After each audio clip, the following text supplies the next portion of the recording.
been given access to receive messages of clarity, guidance, and love. As channeler, psychotherapist, and author, Noemi Grace has an intimate dialogue with the divine on your behalf. Lisa Berry, creator of the show Light on Living, will be co-hosting as live callers ask their burning question on self-love, self-healing, deepening relationships, areas of struggle, and next steps. By simply listening in, you're receiving wisdom that will lead to sacred stability from every channeled message that Noemi delivers. Join us now as we give you access to angels and grace. Oh, well, hello, everyone. Welcome to Access to Angels and Grace. Hello, Noemi. Hello, Lisa. So nice to be here, as always. Yes. I feel like these shows are just becoming more and more powerful in such a deepening, loving way for everybody to, get the access they need, but through the doorway that's best for them. Yes, and then also to offer up possibilities and strategies, tools for how to deepen your own self-love, your own self-journey, your own work on yourself, to deepen that so that it's not only inspirational, but it's transformational if you allow it, if you choose it. If you choose it, there's transformation available through these every time we have a new show. Yes. Actually, it's interesting when you said that. I was thinking a lot of people think, oh, yeah, I know to have self-love, and I'm told to do that, and I like to think I am, but how the heck do I do that? And today's big question title, which is so helpful, is how to commit to what honors you. And do your choices honor you or betray you? And interesting, the word commitment really came up when I was listening to our show there, because, we think, okay, well, wait, how to commit to what honors you? And I think, well, maybe we need to deepen and know and understand more about commitment. Like, what does it mean to somebody? And that's where I felt like, oh, I got to jump on commitment here. Hold on. Well, and that could be a great, deepening of this into another show, because commitment is huge. We make commitments as human beings, and we have varying levels of ability and desire to see it through. Yes. I've discovered that I am not a gym person, because every time I make a commitment to a gym, I go for 2-3 weeks, and then I decide I just don't like being in a room full of sweaty people. It's not my way to exercise. I dislike it. And so I spent all this money, and I'm stuck with that money spend. And I realized, no, that commitment is not for me. I can commit to exercising on a regular basis several times a week, but to commit to the gym, well, that's one where I was just not good at it. and you know what? Every time, maybe you never knew that. Maybe this whole, we go through our lives and we think, I love that you said that, because lack of follow through is one of my points today.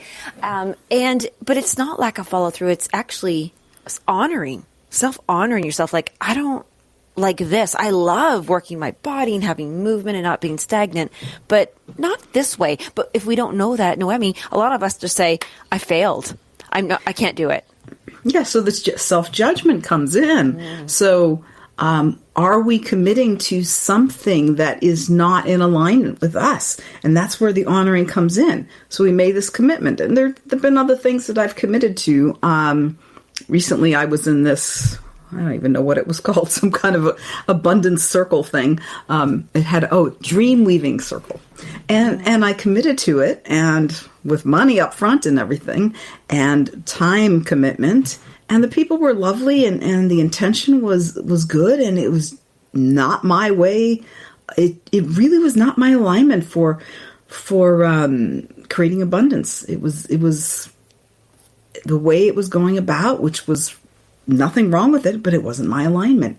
And so when we don't know ourselves enough, or we know ourselves but aren't willing to honor. We aren't willing to say no to something that is good, but it's not us. That's when we dishonor ourselves. It's not necessarily a bad thing. And I didn't dishonor myself by making the choice, but if I was still there, it would be dishonoring, because in the making of the choice, I made some major changes in my life, which I'm still doing now, many months later, which have been so helpful. So it's really about being willing to choose what's really in alignment with us, what feeds our souls, what is our truth. When our inner voice is screaming yes, that we say yes to, and when it's screaming no, that we don't say yes. And we recognize that, okay, it's time to say thank you, but no thank you. Thank you, but no thank you. Yes. Oh, quick funny story. This is funny when you said thank you, but no thank you. A lot of times I was trying to be polite if somebody were to show me something like a food, like a dish that they had made, and it was full of like stuff maybe I don't like, but they like it. So I would say, wow, that looks so delicious. I'm so happy that you love that dish you made. But then they would make it for me and be like, ooh, right? But so I didn't, sometimes when we're yes, just in all of those choices and ways we say things. I love that you said about alignment. We're back to choices. We always come back to choices, which I do love. Do your choices honor or betray you? Are your choices in alignment? And yeah, when we say it like, dishonoring or betraying, it sounds so heavy and so like, whoa, that must have been a big ball drop. But it's really like what you just said. If it doesn't mean it's right or wrong. There's no judgment. It's just not my alignment, like your own personal alignment. Yeah. And when you can recognize that and be willing to say no to something that's good. I mean, abundance is great. I certainly, would love to be manifesting more money.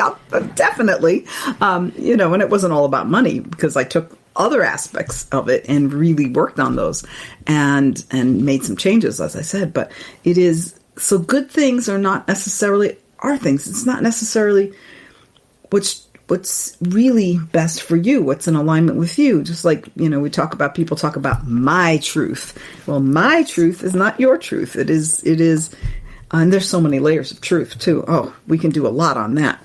Because if we think what the ego is telling us is our truth, well, nope, that's not it at all. Our truth is way deeper than that. But so recognizing what's true for you and honoring that, even if it means not going to a family gathering or some place where you just are really feeling that it's too costly emotionally, mentally, spiritually to go to. If that were your thing. I am going to a family gathering in 2 weeks, so it's not me, but it has been, and so it's like recognizing what's my truth now, what's the best choice I can make for me now. And doesn't mean the other choices are bad. It's not a choice of good and bad and yes and no, but it's, this is good, but it's not the best choice for me right now. I like that. And the sometimes when we make a choice and we say no, or we think it's my truth, this is what I need. Ego is where I'm going to go with this one, is that we might say no to something or yes to something because of our ego, but it's really, we think we're protecting ourselves, but we're protecting the ego. And I love your pre-channel message, which we'll have you share, because what comes up, I'm just going to give it all away right now. No, I'm not. is awareness of, okay, wait a second. I'm standing by my choice. I made this choice to protect my truth. But then we think, oh, wait a second. Whose truth? Is that ego's truth? Or is that true self's truth? And so how to have that awareness. And I think what I loved, the pre-channeled message this week, because I'm just going to let you share it, and then I think people will hear it. But for me, what really came through is deepening. That word deepening is coming up. Deepening my listening, deepening my awareness, deepening my questions to find out where am I coming from. Yeah. It really is about deepening. All of this Living Beyond Wounds series is really about deepening. It's going deeper than the wound, going beyond it, going deeper than the stories we've been telling ourselves, beyond that, deeper than what the ego's telling us, deeper beyond it, and seeing what's true there, what unfolds there if we're willing to look, and we'll be pleasantly surprised. Mm-hmm. So this is self-honoring as a way of life. And I started by asking, how can we start to practice self-honoring more? So to become more self-honoring, start by developing your awareness and becoming more self-observant. Through the practice of mindfulness, which we encourage all of you to develop, you can observe yourself and your environment and notice the outcomes of your decisions. By examining your decisions, you can notice if your choices honor or dishonor you. Do your choices nourish you, nurture you, uplift you, or do they stagnate or starve you of joy, peace, and fulfillment? When you honor yourself, you experience joy on your journey, and your choices lead you to deep peace and fulfillment. If you do not know how to honor yourself, start by recognizing the results of your thoughts and actions. Do you awaken with thoughts that put a smile on your face, or does the stress level ratchet up before you even get out of bed? Notice yourself. How is your body in the morning? Does it feel like it's been in a war zone all night? Is it numb with a sense of paralysis? Does your life excite you or bring you a deep sense of calm? Both of these can be indicators that self-honoring is working in your life. Begin to notice which choices uplift you and which drain you. The choices that drain you are a good place to look for dishonoring. And when we say look, we always mean to observe non-judgmentally. Self-judgment always dishonors you. Learn to observe what works and what doesn't, what fills you and what drains you, what nourishes you and what fails to provide upliftment and encouragement. Start by observing, then embrace this truth. If a choice and the thoughts associated with it do not fill you or fulfill you, or at least bring you peace, then somewhere in the process of that choice you are dishonoring yourself. It may be in the actions you take, such as disregarding your inner voice when it screams no, and saying yes to something or someone that drains you, or that you don't have the energy or time for today. Learn to honor yourself and your choices, but to do so you must confront the lies, the non-truth that keep you making choices in the same way which dishonors you. Sometimes it's the manner in which you do something that dishonors you, such as being anxious or agitated or fearful when working on financial concerns or doing things for family and friends. Even tasks you do not enjoy do not have to dishonor you. Do them in a way of honoring. Be grateful that you're well enough to do the task or have the resources, the abundance needed for the task. Learn to bask in doing the task. We've told you before, Noemi Grace, to always bask, then ask for help if needed, and then do the task. Bask in divine love, peace, calm, stillness, whatever centers you. And then ask for help from us or others if needed, and then do the task. Bask, ask, task. This is the way to start honoring yourself and your choices. But the deepest honoring occurs when you truly know yourself, when you know who you are and embrace the truth of who you are. When you discover your own magnificence, then you will rarely choose what diminishes, demeans, or discourages you.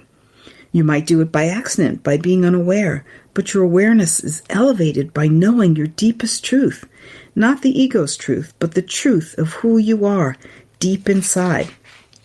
Discovering yourself is the greatest discovery you can ever make. Discover your truth, your personal, deepest, highest truth, and align yourself with it. Then you facilitate self-honoring as a way of life. Make honoring yourself a priority. To do so, you must recognize the choices, actions, and behaviors which do not serve you. And you must also be willing to choose differently, in a way that honors you more. And to fully honor you, you must fully know you in the deepest part of your being. And then you must live your knowing through your choices and actions. Living your life this way not only honors you, it also creates openings for you to fulfill your deepest purpose and to create a life that inspires and fulfills you. With so much more to say, We are complete in this transmission, and we are cheering you on to your full discovery and living of the truth of who you are. In great love, namaste. It's just such a beautiful reading, channeled message, because it's just pure and loving, and it offers this biggest suggestion there for me, Noemi, was self-observant, and be self-observant in your environment. What a great place to start. To look around and what you said. Does your life excite you or bring a deep calm? But I like the part where you said, "Do you wake up already grumpy and like blah?" Are you like? And we all have days like that. I think this is the trend. What is the trend? Do you wake up like, oh no, or you wake up and somewhere in the first few minutes, some joy, some peaceful feeling or pleasant thought pops into your awareness. Yes, and to keep you going, to welcome you, usher you into the day. And if we don't even think about that, we just hop up and go, yep, here we go, back on the wheel, and not get to have that joy. That really isn't honoring. I don't think people use the word enough. I'm just in love with this word. No, I don't think we do. I think we think of honor as something like military service or something like that. And so then those of us who are not in the military don't think of it's not a commonly used word. It's not we use that we attach self to, self-honoring. But it is self-love is self-honoring. There's a section and there's a message in my book that I've written, which is a book of channeled messages, an intimate dialogue with God, the miraculous power of unconditional self-love, that talks all about how self-love is self-honoring and self-honoring is self-love. And if we want to love ourselves more, then we've got to start being willing to honor ourselves through the choices we make. Exactly. I love that. And as we'll go to commercial break and we'll let everybody kind of sit with that and think about it. Like, just have a look around in your life right now. Be self-observant in your environment. And what are you feeling about it? How do you feel about yourself? Does it bring you joy, or do you need to make some different choices? So we're going to talk more about this when we come back to Access to Angels and Grace.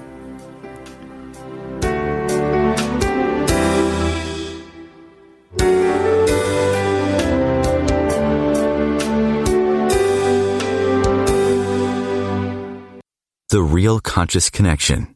OMTimes Radio. IOM FM. OMTimes Magazine is one of the leading online content providers of positivity, wellness, and personal empowerment. A philanthropic organization, their net proceeds are funneled to support worldwide charity initiatives via Humanity Healing International. Through their commitment to creating community and providing conscious content, they aspire to uplift humanity on a global scale. OMTimes. Co-creating a more conscious lifestyle. This is Kathy Beal, host of Celestial Compass, featuring astrology you can use. Celestial Compass points you to what's going on in the sky and what you can do with it down here on Earth. We also explore fun, effective, and cosmic tools for navigating this adventure we call life. Join me the first and third Monday of the month at 5 p.m. Eastern Time for Celestial Compass. It's enlightening, entertaining, and empowering.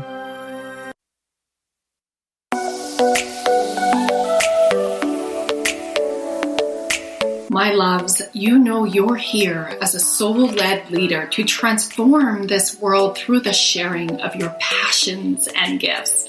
You are here to be in your warrior of light and align your business with your highest self.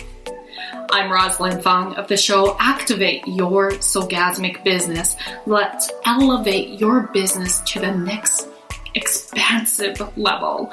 I invite you to flow into a business soul alignment discovery call with me at rosalindfung.com. That's ROSALYN, fun as in have some fun, FUNG, and let's see how I can best hold space for you to align your highest self magnetize your dream clients, and monetize on your soul mission. I can't wait to connect.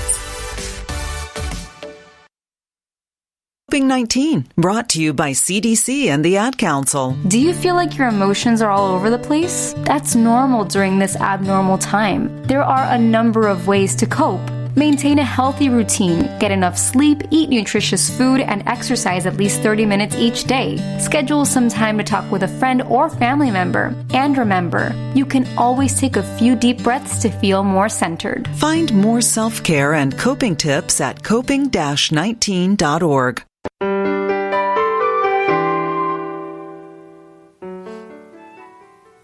Well, welcome back, everyone. And Noemi, I was excited to bring this up during today's show because we had an epiphany when we were chatting, and it was that self-honoring isn't sometimes so blatant. It's not in your face. It's not easily, pointed out. And what we kind of thought about was at one point was, wow, there are things that we can do, activities that are self-honoring, like, maybe working out or eating well or working on our relationship with self and others, or just doing something, but the voice inside of our little heads of why we're doing it and how poorly we may be doing it, or maybe we're doing it because we're not good enough, and if we don't do this, then we're not going to fix ourselves, and that is very dishonoring. And so the very same action that we can continue taking, we chatted about how that can be very dishonoring, about where you're coming from as well. Yes, and that came from a post I recently did, where I was walking, and I just say hello, Divine. I greet Divine as I'm walking, and I hear, you are exactly where you need to be, and where you need to be now. And I thought, no, I'm not. There's more. There's more to manifest. There's more to be. There's more to do. And I was resisting this, and then I realized that I've been envisioning really fulfilling my soul's purpose on a really high level, and doing fun things like traveling and being in a beautiful space, living in a beautiful space. And I realized, as I was chatting with the divine, that all of this was done because I felt like I wasn't where I should be. I should be someplace different. The basis of that envisioning was about me feeling like I should be somewhere else, that where I am is not where I should be, that therefore where I am is not good enough, and therefore I'm not good enough. Yes. Because if I'm not where my being, all of that is not good enough, then I'm not good enough. And I realized, oh my gosh, I'm putting effort in every morning and energy to visualize, and I'm still doing that, but starting from gratitude for this moment, that I'm here now, that I start with the visualization now with, I live in unconditional love, and it starts from there, and it ripples out to more. And so I'm doing the same action, but it feels so different because I recognized that this is a beautiful moment right here. There is joy here available. There's peace available. Everything. There's nothing wrong with this moment. And there's nothing wrong with me in this moment. And just being with that brings so much peace. It brings relief. Yeah. So much relief. And from that peaceful, relieved, loving space, I do my envisioning now instead of starting from a different space. But what I'm visualizing is still very much the same. And it's so different. It's like a magical wand was just waved over, it's so beautiful. And just an interesting share, almost exactly similar to that, is that I work with not very many, but a very select few clients still with nutrition and wellness and weight loss. But I never want that to be the goal, because when you come at weight loss, like I'm not where I should be. I should not be this weight. We beat ourselves up over this. And, by doing the exact same thing she was doing before, but with a different space of coming out with love, is the first time in over 10 years that the scale has been moving for her and the inches are coming off, and she's like, and I'm having so much fun, and I know I can't fail, because she's already perfect. She's already where she is supposed to be, and everything makes sense.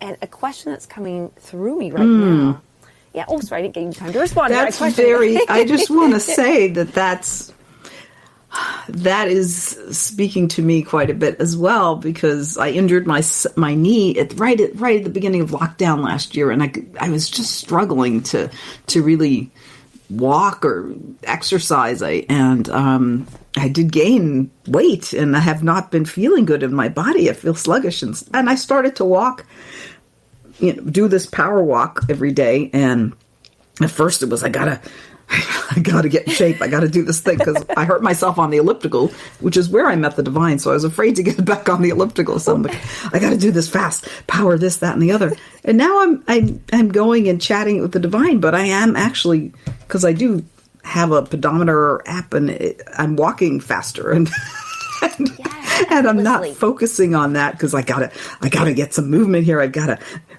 to crank it up, so maybe I can finally, release some of this extra baggage, and it's so much more fun. And you know where that judgment comes from, and this is where the question is going to come from. We're talking about judgment, and judgment really comes from what I feel like it does is expectation. I know in this particular client's situation, and mine, and probably yours, we hold an expectation because we think others hold an expectation. So they think I'm fat. Now I think I'm fat. Well, I better lose it this way. Oh, I lose it this fast. It becomes or like, be enlightened. I've been meditating for 20 years. Where's my enlightenment? And it is about expectation. And so the question that was really coming through there it's like chattering in my little head now is, I have goosebumps. When we believe others have expectations on us, like our parents, you should be like me, you should be more like me, or you shouldn't be like me. And we've made those up. We've made up the expectation that we're holding ourselves to from others. How can we honor ourselves in the face of our false beliefs of others' expectations? Well, and I've actually been I've been on the flip side of that. I've been on the opposite side of that. I had a little,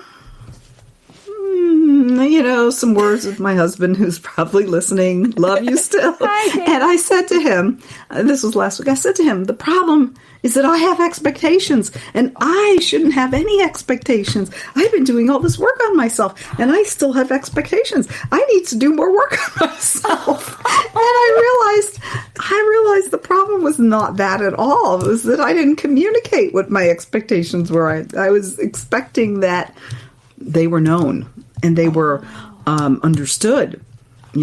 After all these years, and so that was my thought, so realizing that expectations, I've always held them in a somewhat judgmental kind of way. And I'm really working on getting clear, with the divine too, but I was told to sit with it. Expectations on one hand, attachment on the other hand, and how to have the expectation, but not be attached. And so sometimes they don't tell me the answer right away. They want me to sit with it and some kind of they knew that awareness. I would be asking this on the show. That's why. Yes, and some kind of awareness shows up. So I feel like it's really not only about the expectations that we feel like others have of us, but what about the expectations we have of others? And expectations are such a. I think it's without expectations, to be human without expectations. I'm sure, you can, but it's part of life. And so, but then how do you honor yourself? Whether you're holding the expectation or you think someone's holding the expectation. Yes. So, I just took a peek at the time, so I'm just going to get a swig and I'll just ask the divine whatever they want to say about this. And so this time I'll get some clarity from them. So I'm excited. Oh, I'm glad we could assist. So I'll just take a few seconds to go deep in the connection with Source and then turn it over to them.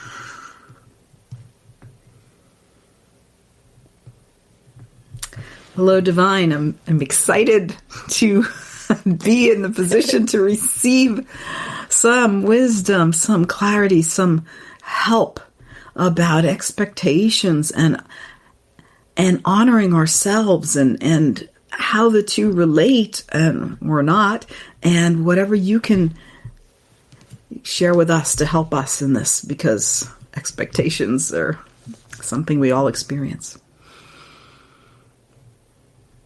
And yes, we will share. We are delighted to share. And we are delighted to have this opportunity. And yes, expectations are part of your human life. And you do not recognize the expectations that you hold. And you do not accurately understand and assess the expectations that others hold. And so you fill yourselves with expectations. You carry them as burdens in a backpack. You're carrying expectations of yourselves, expectations of others, and your perception of expectations that others have of you. And so there is this carrying of expectation, a weightiness of it. It weighs you down. And there is the attachment. There is the attachment when you hold expectation. To live without expectation is possible, but for most of you, not necessary and not probable, because you are not living isolated lives. Someone living alone in the desert does not really have to have expectations of others. Maybe they will get some food dropped and delivered once a week or something, but other than that, they have very little expectation. But because you are relational beings, because you learn and grow and heal and blossom through relationship, and sometimes quite the opposite of that happens in your relationship, but because you are relational beings, the expectations are going to be there. And so we are not here telling you, do not hold expectation. We are saying, do not attach to expectation. Do not attach to your perception of expectation, the perception of that you hold of others and that you believe they hold of you. Do not attach to it. Recognize your own expectation of yourself, your own expectation of others, and what you perceive, what you believe, what you think others are expecting of you. Recognize the expectation. See it with mindfulness. See it in that self-observant place and recognize it is showing up and it is here and there is expectation, but do not attach. It is okay to expect things of yourself and others. It is the attachment that makes it not okay in your experience. And again, we say not okay in your experience because we recognize it is all okay. It is all for transformation. It is all for your growth. It is all for your discovery of who you are in the depths of your being. And without some of the greatest hardships, you would never discover yourselves because you would live life at the surface. And so the expectations happen at the surface, but then they go deep, like deep roots. And if you try to pull out a plant with deep roots, you will only get part of it and the roots will remain unless you dig deep. And so the expectations, some of them are very deeply rooted, very deeply rooted. Do not judge yourself for expectations and do not judge others for your perception of their expectations of you. Learn to simply observe and say, oh, I think they're holding an expectation of me. Oh, wow, I had that expectation of them. And simply observe it without judgment. And this is a practice. And the more that you can do this practice, the more that you can be with all of it and be free of it at the same time. To not be bound to it and do not be in bondage from it, but to be free, to be aligning with your truth. When the expectations happen, do they align with your truth? What kind of expectations do you have of others? Do you expect that they will return your messages within 5 minutes, within half an hour? And if they don't, that they don't love you? Well, that is not a reasonable expectation. Do you expect that they will never be there for you? That is not reasonable either, unless you have chosen people in your life and you have been born into a family in which they are not there for you and that will never be. And there are families like that. But we say that your expectation that no one will ever be there for you is not correct. You are not there for you. And the expectations that you have of others are they come out of your own expectations of yourself, your own judgments of yourself. And the expectations you perceive others have of you come out of your judgment of them, and your through that judgment, your perception of them judging you. And so judgment is at the root of the attachment to the expectation. And judgment is at the root of most of your expectations. But that is not a problem to expect others to treat you with respect. That is a beautiful expectation, but when they do not, you do not need to be disrespectful to them. You can say to yourself, they're disrespecting me, and find a way to extricate yourself and get out of that situation. And sometimes that is complicated. We recognize that, and we don't have the space right now at this moment to explain more. But we want to let you know that the expectations are where you have so much bondage, and yet there can be so much freedom if you hold them without attachment, if you observe them. I would like to be treated with respect. I expect others to treat me with respect because I treat them with respect. And when that disrespect shows up, do not be attached to being right about it, to being needing to say anything about it. Simply observe it and take yourself out of that place. And there's so much more to say, and yet we are aware that we must conclude in this moment. Namaste. Ooh, yes.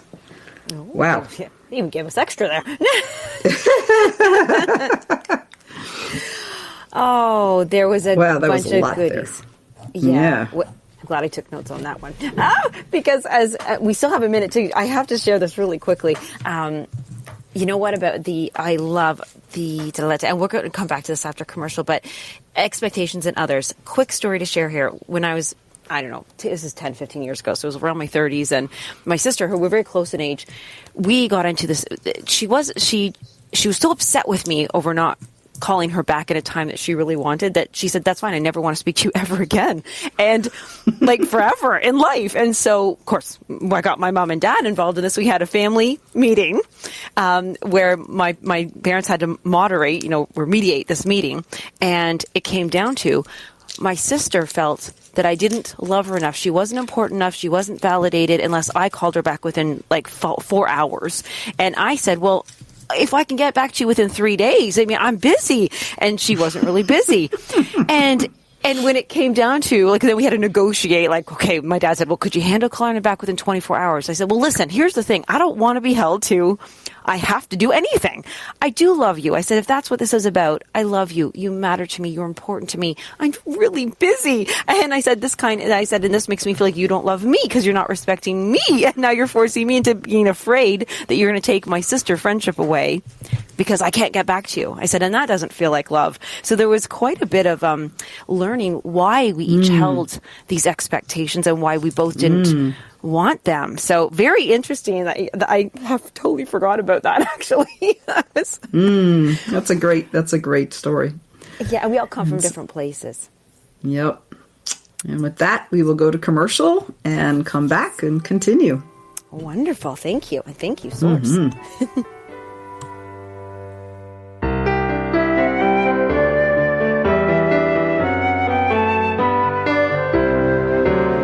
Conscious media for conscious minds. OMTimes. Being a radio host on IOM FM allows you to build your show on a rich platform with the power of the internet to fulfill your outreach goals and connect with a very specialized and global online audience, unlimited by time and distance. OMTimes Radio will provide you with web relevance, a recognizable conscious brand, and with the standard of excellence that has accompanied every single OMTimes endeavor. Host your show with OMTimes Radio Network. Consistently attract soulmate clients, begin showing up on brand, monetizing on your calling. Welcome all spiritual coaches, leaders, healers, light workers, and practitioners to a show that turns you on in your business and amplifies your magnetism. I'm host, catalyst, and spiritual business coach Rosalind Fung, and I'm here to journey with you into the juicy and help you discover where the real gaps are. Ignite your mindset and soul with strategies and systems as each episode takes you to the sweet spot that activates your soulgasmic business by tuning in on Tuesdays at 10 a.m. Mountain. Join me for your light language activation, and let's magnetize and monetize. So I'm a cat, and I just moved in with this new human, and she's got this little toy she's always playing with, all day long. Tap, tap, tap, tap, bloop, bloop. She can't put it down. There it is. Oh, and get this. She even talks to it. Last week, she asked it for Chinese, and guess what? Egg rolls showed up. Like magic. Humans have cool toys. A person is the best thing to happen to a shelter pet. Be that person. Adopt. Brought to you by the Ad Council and the ShelterPetProject.org.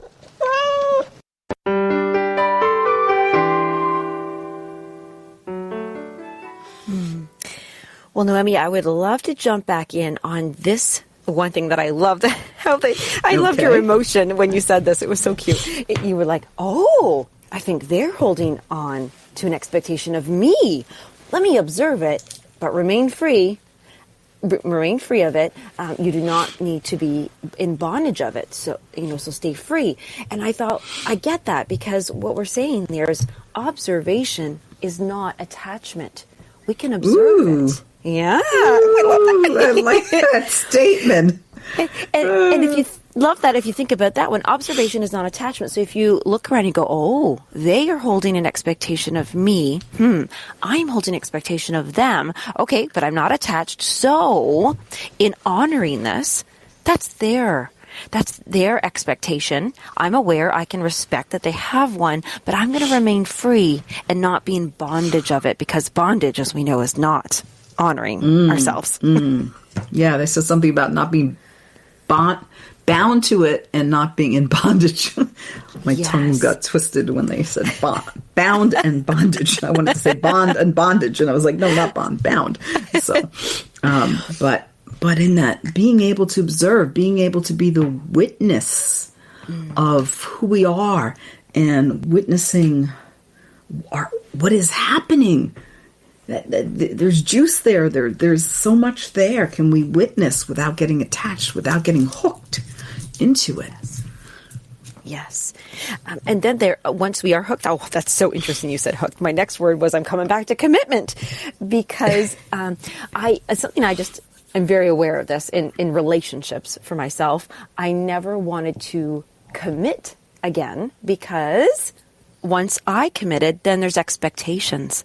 And I was floating around before like, nah, I don't care what you do. You can do whatever you want. You can eat the crap you want. I don't care if that's what you want to do. And I was really able to not have these expectations in anybody. And once I committed to somebody, I was like, oh, darn it. I have expectations, and they're very self-honoring, right?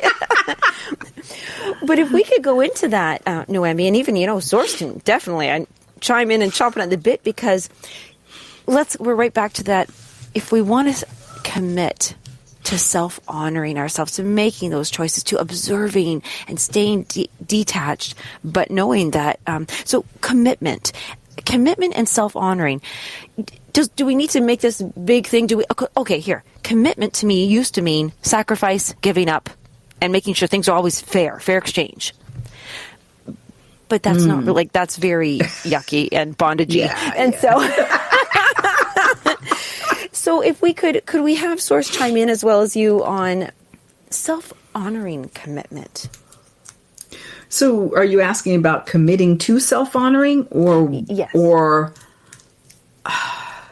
what is? Yeah, really committing to recognizing after we observe that, hey, that thing that I'm doing isn't really self-honoring. Self-doubt maybe, like, wow, gosh, when I talk to myself in my head like that, how can I commit to observing it, but then taking action in a loving way, and still not saying, well, you better fix that. That wasn't nice. How can we lovingly commit to self-honoring actions? To the actions, so taking those actions, so honoring ourselves. And so how do we turn the dishonoring into honoring? How can we commit when we've observed, right? Because we're talking about the observation. When we observe that we're dishonoring, how can we best commit to changing that for ourselves? Something like that? Yeah. I'm writing it down. I love it. Okay. So after we've observed dishonoring behavior, how do we commit to self-honoring actions? Okay. I like to write the questions down. So sometimes they jog my memory later because I often do a post the next day with also the replay link of some juice from it, but I don't always have the bandwidth to listen to the replay before I do that. So if I can write the question, it may jog my memory of some of the things that are said. So that's why I take the time to write the question. And just a quick invitation for anybody too, because Noemi, you have started that, and thank you for being committed to doing so. Very honoring of us. If you'd like to jump on either Noemi Grace, find her on Facebook, or Lisa Berry, and we're going to be getting our Angels and Grace page jumping and hopping. But for now, just pop onto one of our, become friends with us, and you're able to read some of these wonderful things. And since we're talking about that I actually want to say one thing that I would normally say late at the end, but I want to say it now because I might forget. And I was talking to one of my friends who likes to listen to the show, and she said, "Oh, she missed it last time, or the last show, and she's got to catch the replay and stuff." And I said, "Well, every Monday at 12 Eastern is Access to Angels and Grace. So if you missed it the one week, if you were free the next Monday at 12, it's playing." So we are always, the second and fourth Mondays we're live, but the other Mondays, the most recent show is playing at 12 Eastern. And so on OMTimes Radio. So you have that opportunity to listen in on any Monday, even if you don't remember, if you haven't had time to check social media to see if we're on today, or haven't. You can always tune in because we're on. Yes. Wonderful. Thank you. Okay, so back to commitment. I sort of committed to myself to say that after I was talking to my friend about it, and so I did. I honored that commitment. So okay, another couple seconds. I'm going to go turn this over because I'm sure that there's something really wonderful here. Okay. Yes, there is much wonderful here. The topic of honoring yourself is how you're created to be. We created you to be honoring of yourself and others, and the dishonoring has become so commonplace for many of you that you don't recognize it. And as has come up in the discussion, that word is not even often used in the context of self. Honor yourself. How to honor myself, how to honor others. Honoring is a very powerful word because it also means love, but it means respect, and it means understanding, and it means acknowledging and embracing. It means so much in the context of love. And so when you can lovingly, with eyes of love, when you can see the dishonoring actions, when you can see, oh, here I am talking to myself again in a negative tone, or there I am expecting this thing is not going to work out because it didn't work out last time, or I'm expecting judgment for others. When you see yourself with those thoughts, can you step from that in non-judgment? In non-judgment, seeing yourself as human and back to a default pattern and stepping in non-judgment away from that. And then asking yourself, if I am committed to loving and honoring and embracing myself, what will I do with this? What is my best choice of action here? What is my best choice of thought here? What is my best choice of being here? And so being here now in the moment where you see yourself, you have observed yourself, or you have observed someone else. There's no need for judgment.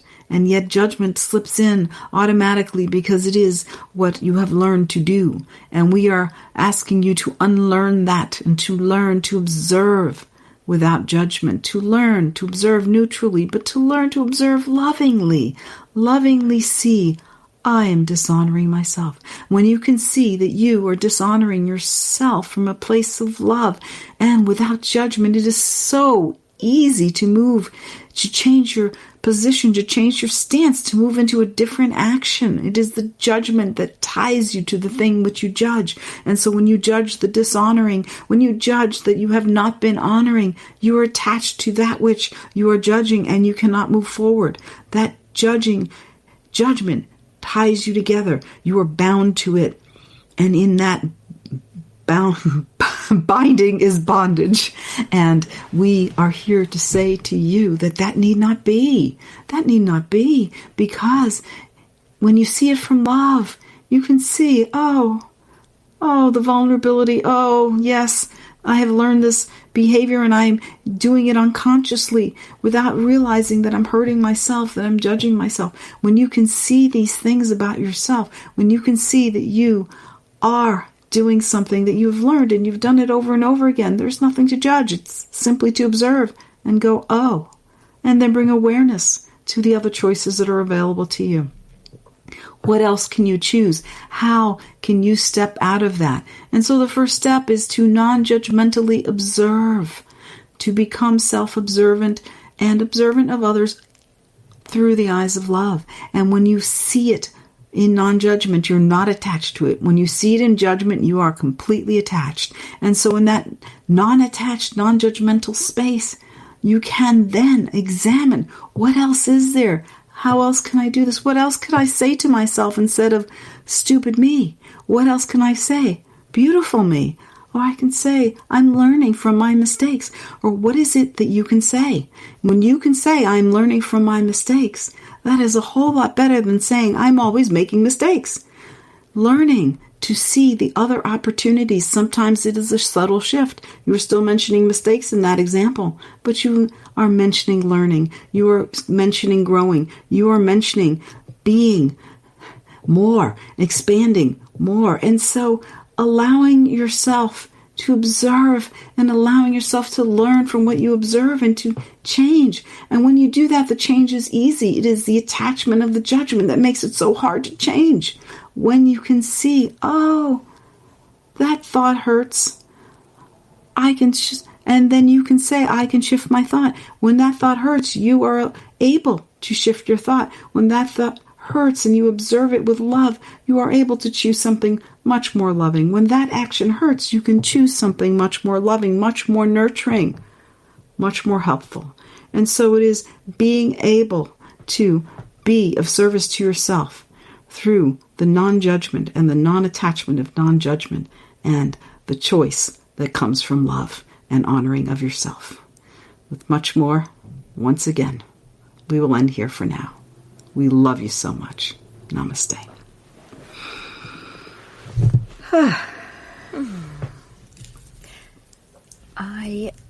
I love the part, what was so, I feel like everybody just connected with it. When what was shared was, now I don't know if it's of or to, but the attachment of the judgment is what makes it hard to change. Or the attachment the judgment creates attachment. Yeah. And then that's why it's hard to change, because we're they told me that word again, bound to. I started to crack up because I just couldn't say it. I'm hearing it and it's not coming out. We're bound to it and in bondage. Oh, that combination. Bound to it, which creates bondage. It's like having somebody pushing down on you and not letting you get up, because we're just so hard on ourselves. And saying, I love that you said, or channeled, I'm learning from this mistake, or I'm growing from, I'm becoming more, as opposed to I'm always just making, because that attachment to that judgment of, gosh, I'm always wrong, I always screw it up, that will not allow you to rise. It's just so low vibration. Yeah, it will not lift you up. Exactly. It will not allow you to rise. And so that judgment then, to me, I'm seeing like cement blocks on the bottom of your feet. You can't rise. You're in the pool with the cement blocks. You're going down, because that's the attachment of judgment. And so in that non-attachment of non-judgment, we can make the change. It's not so hard. And that was really, to me, I think I knew that on some level, but to realize that it's that judgment that is making it hard for me to make that change. When we let go of the judgment, change is easy, just like this woman that you were talking about, your client. Yes. Yes. And I have to say this. This is where commitment came in, is actually the word attachment. Commitment is different than attachment. Attachment is with judgment. Commitment is with self-love. Oh, this is so even helpful for myself and everybody. I hope we'd love to hear from you. Yeah. Oh, absolutely. Absolutely. We'd love to hear from you. And if there's something that comes up that's the aha moment, or if something comes up and it makes it confusing for you, or you want more clarity or more depth to it, please let us know. Yes, you love doing this. You so enjoy channeling. You do it so beautifully. And we love sharing I could do messages. it every day if I could. I would do it every day if I could. Yeah. And they're saying, oh, really? Really? More so chat with Noemi Grace. Perhaps someday there will be a change where I'm channeling everyday life. I don't know how that would look, but so. Oh, that's a very self-honoring feeling. I love that. Yes. Well, thank you, Noemi, and thank you, everybody, for tuning in. Listen again for another show. And see you guys then, 12 p.m. Eastern Time. Thank you so much, Noemi. 2 weeks in June. Oh, not June, May. May. 2 weeks. I'm losing track of time. 2 weeks. Anyway, every Monday at 12, you'll find us. Exactly. Wonderful. Bye. Bye-bye, everyone. Bye.